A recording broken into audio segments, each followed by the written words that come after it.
misy anay eto amin'izao fotoana izao a dia satria zay a no ray aman-dreny ofisialy amin'ny fanjakana amin'ny mapa ray aman-dreny ny volon'olon-tsotra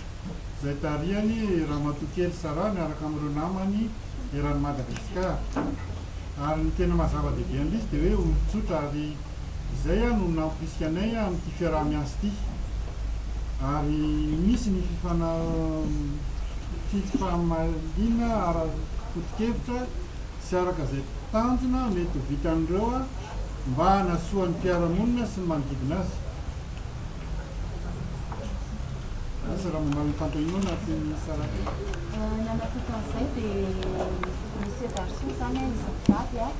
dia nanomboka tamin'ny fijiny voto tamin'ny taona 2010 izay namaky tanteraka dia nanetry teny izy ireo zany hoe gasy an-drazana malagasy izy ireo a mipetraka any ampitan-dranomasina any. Rehefa nahita ny asa izay nataonay tatao anatin'ny vondron'olon-tsotra izay mijoro tao anatin'izany zavatra izany tsy nanaiky lehibenana ary tovy-hevitra izahay tamin'izany hoe tsy mety intsony ny fanitsakitsahana zao fototra amina olona fa mila petraka miasiny amin'ny toerana zany olon-tsotra zany satria zany olon-tsotra zany natao hoe maro anisa indrindra ao anatin'ny vahoaka ao anatin'ny firenena iray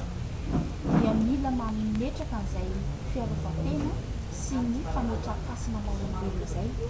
dia izy mivady ireo no miezaka nanampiany folo hatramin'izay ka hatramin'izao amin'ny teny izao a dia ray aman-dreny atao anatin'ny voto izy ireo ary manombontsaina mampianatra ary amin'izao fahatongavan'izao izay tena efa ela naniriny ny vahoaka malagasy azy milotsotra indrindra anatin'ny fikambanana dia tonga izy ireo mitondra ny anjara-bibikiny ao anatin'izay le hoe adidy ho an'ny tanindrazana izay sy ho an'ny mpiray-tanindrazana izay tsy mijanona fotsiny amin'ny tontolon'ny fanampina maha-olombelona fa mitaizany olona mihitsy ny eo amin'ny setrany hoe ara-panahy izany hoe misy ny fitrotrom-bavaka ny firenena misy ny fitanabeazana ny olona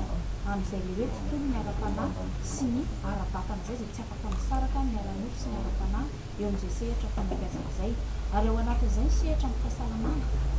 amin'izay andrekinan'ny fiainan-janak'olombelona satria fananana vahoaka salama no antoka ahafahana mampandroso ny firenena